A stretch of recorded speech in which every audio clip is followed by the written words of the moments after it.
on? Is this what I do? Oh, it's on? Oh, okay. Right. Start now? Right. Hello, welcome to the 8th annual junior production, presented by Illuminate. This year, we are doing something different. Can you guess what it is? That's right, it's you! You're different, you're not here. See? Empty seats.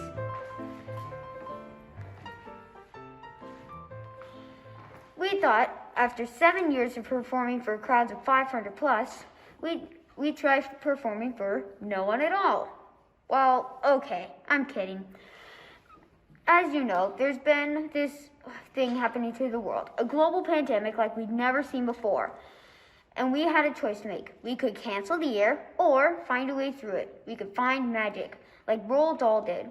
Roald Dahl wrote a lot of books for children, about children. These children were usually found themselves in circumstances out of their control, like finding themselves in a squalor or in the middle of a gang of robbers. But in most of these stories, they could find a way through it. They found magic. Charlie, enough of the philosophical thoughts. You haven't even told them who you are yet. I'm Veruca Salt, and I'm important. I have a big part in one of Mr. Dahl's books that you might know, but I'm just a tour guide for this one. It's not a tour guide, it's narrating. Oh, hi, I'm ITV. One time I was so obsessed with the TV, I got sucked into it. Now they're sucked into it too. Look at all of them. Wow. Charlie Bucket. In our story, we found golden tickets that brought us to the most imaginative, creative place in the world, Willy Wonka's chocolate factory. But Roald Dahl had other sweet treats taking center stage, like in James and the Giant Peach. Well, any guesses? They can comment, I think. Yes, look. Lovely, they can comment. Yep, a peach. Want to know what happened? Let's fast forward to the part where James and his aunts treat him terribly. They're about as bad as the Dursleys in Harry Potter. One day, a mysterious old gentleman slips James some magic green things. Don't let those old green things get away from you, because if they do escape, they will be working you will not get the full power of their magic. Be it bug, insect, animal, tree, they will be the one who gets the full power of their magic. But James, being clumsy, took 2 steps and then tripped over peach tree roots that were sticking out of the ground. Oh no! The borrowing to the ground! They're gone! They're gone! All I see down there are worms, centipedes, and some other insects.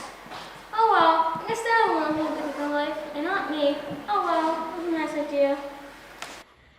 One morning, James and his aunts discover an incredibly large piece, so big that an entire house could fit inside it. Trying to get away from his awful aunts, James finds himself walking towards it, suddenly finding he could go inside.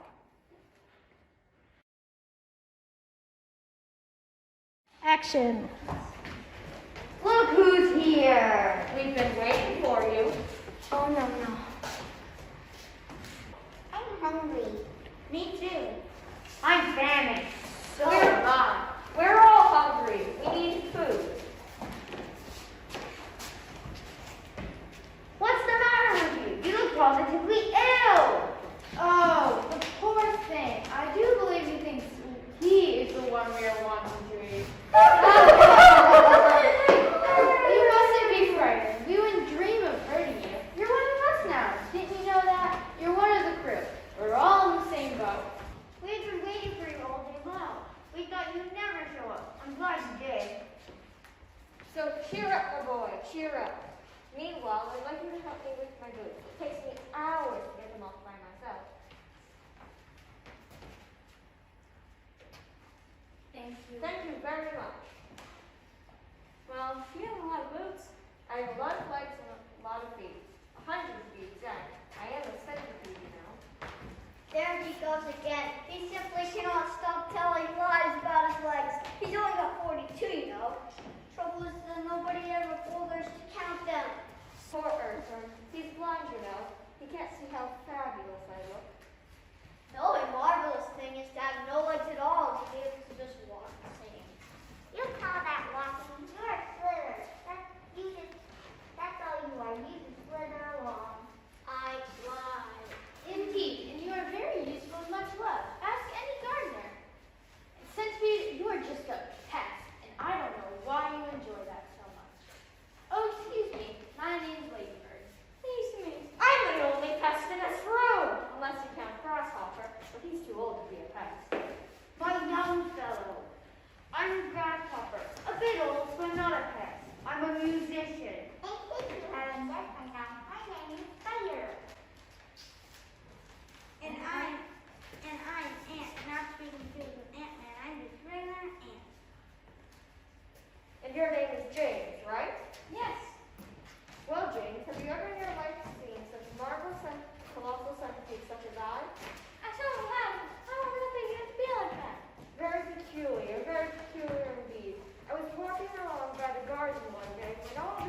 steep edge of the hill happens to be on a steep slope.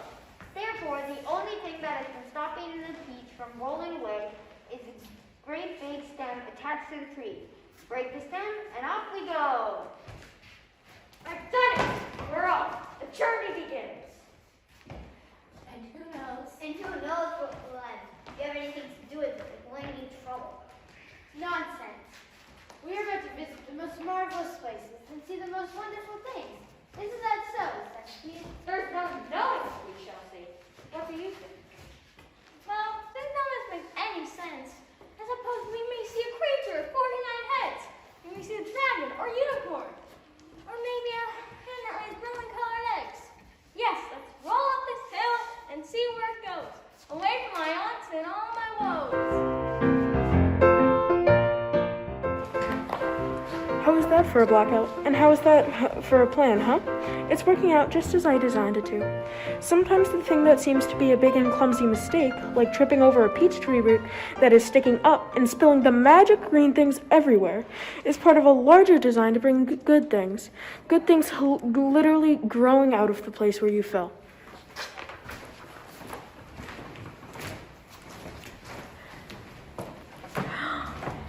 The peach rolled and rolled and rolled and rolled for what seemed like days, and even crashed through Wonka's fountain of chocolate factory, which became like a chocolatey geyser, like the chocolate fountain was character itself. All I know is that I'm glad I wasn't there, because apparently the chocolate splashed everywhere, all over everything in the whole place, ruining all the other flavors. I'm pretty sure chocolate goes with everything, but what they need to know is that the peach eventually landed. The peach eventually landed. There, they know. On with the show. Let's have some light. Yes, light. Give us some light, blower. I love when the glowworm lights everything up. Glowworm? I never had a glowworm in here. That's because he was up on the slimy ceiling, the lazy thing. Although, now that you mention his name, he's not really much of a worm, is he? I am not a worm, and I am not a he either. I am simply a pretty firefly without wings. Big deal, big deal. Come on, give us some more light. But I'm trying, I'm doing my best. Please be patient. There. Some great turn. I shall never be the same again. Nor I, taking years off my life. But my dear friends, we are there. Where? Where is there? I don't know, but I bet somewhere good. I'm probably spawning on a coal mine. Or perhaps we're in the middle of the country full of songs and music. I didn't say that. I left some other children down in front for me to play with. Pardon me, But what is wrong with you? that we are walking up and down. We're still busy from this journey. Is everybody ready to go up top and see the walk now? Yes. No. I refuse to throw myself outside without putting my boots on again. Everyone must help me. Well, if you're doing that, I'll be the ladder to help us get out. Oh, for heaven's sake, we're supposed to go through all that nonsense again. Let's give the centipede a hand and get it over with. Come on.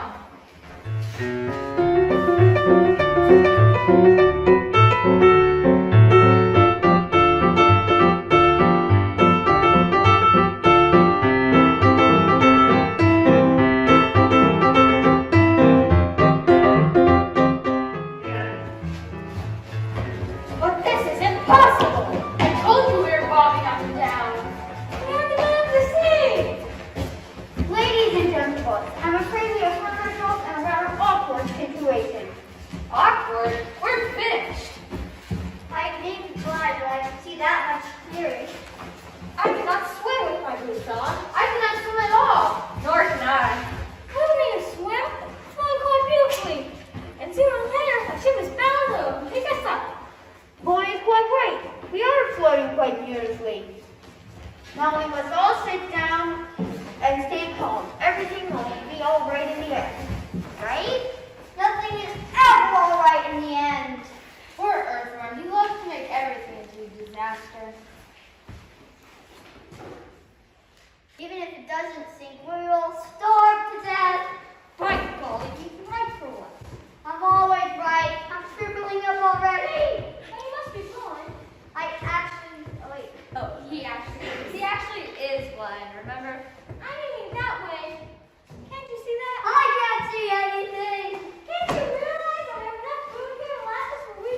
down if we do. By golly, they've got points all around. We don't have to compete on. Yeah, come on. I'll take a speech to me. Please, to make any sort of advantage over speech. Surely you can see that. Why didn't I see that? How blind of us. Now you're just rubbing it in. All right, everyone, dig in. Fabulous. These are better than the flies I used to eat. It's better than my burgers.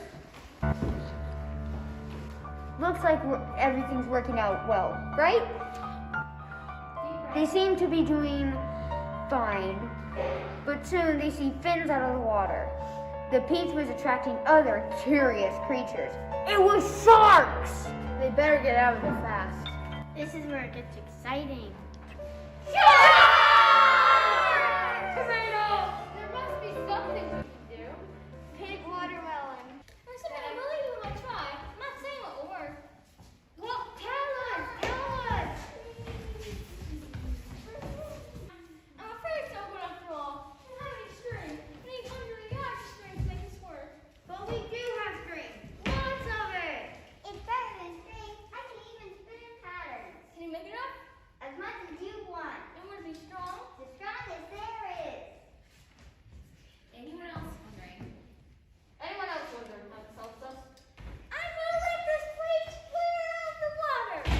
The poor boy has had too much peach and got completely mad. Seagulls! The place is full of them. Why don't you attack the seagulls? Not many, but just enough. And then tie the others to the stem and lift up. We used to have enough seagulls like a few hundreds. Observe magic! I'll plunge to the ocean instead. I guess they may. What sort of bait? Got it. A wild worm, of course. Seagulls love worms. And we have the biggest, fattest worm in the world right here. I thought there's so many of them. Now hold it right there. I'm gonna go sit this one out. You will die a martyr. I will respect you forever. He'll have to give his life and we'll listen.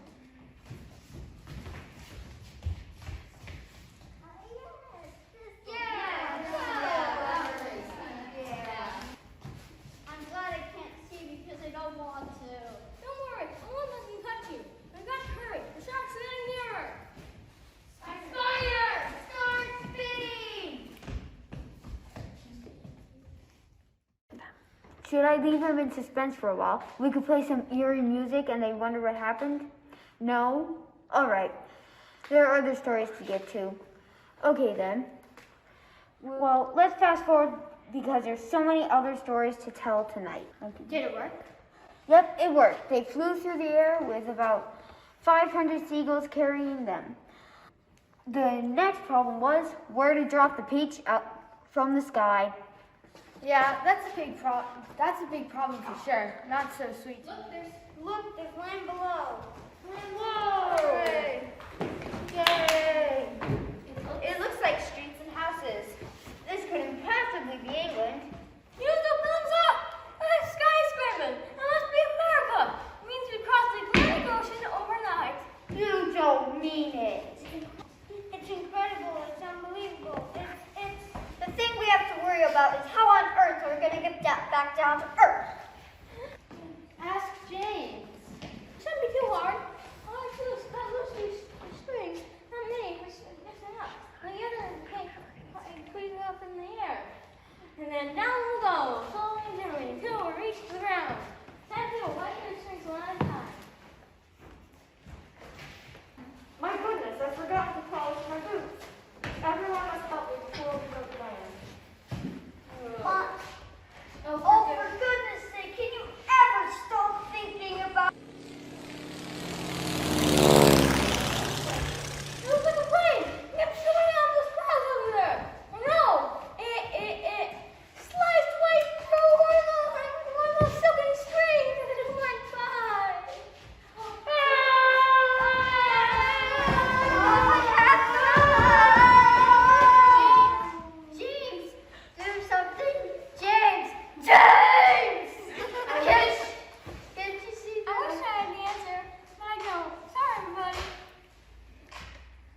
we get down.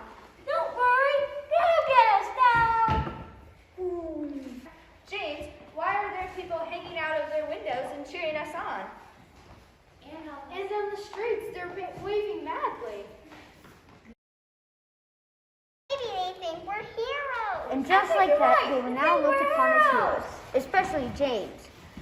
They were all brought down 5 minutes and escorted to City Hall. The mayor of New York made a speech of welcome. During the speech, 100 construction workers with scaffolding scampered to the top of the Empire State Building and lifted the giant peach off the spike and lowered it to the ground. A little girl named Sophie came running through the crowd and said, Oh, James, can I have a taste of your marvelous peach? Of course, it won't keep forever anyway.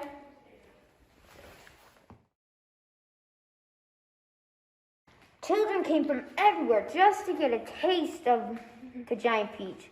They jumped up and down and swarmed the peach like ants and licked it clean and shiny of tens of thousands of tongues. I don't want it to end. It's such a great story. There must be more. Well, the travelers lived on and lived quite successfully. Centipede was made vice president of the sales of high-class shoe and boot manufacturers. Earthworm was employed by a company that made women's face creams, and Silkworm and Spider owned a company that made ropes for tightrope walkers. That's something. James was always eager to tell the story of his adventures on the peach. In fact, he thought it would be a great idea to write a book or direct a play about it. And so he did, which is what you have just seen. The director I was talking to at the beginning, that was James. Hello, everyone. Did you like it? Why not try and look in the audience in here? Let's go talk to the rest of the cast and congratulate them on a job well done, shall we?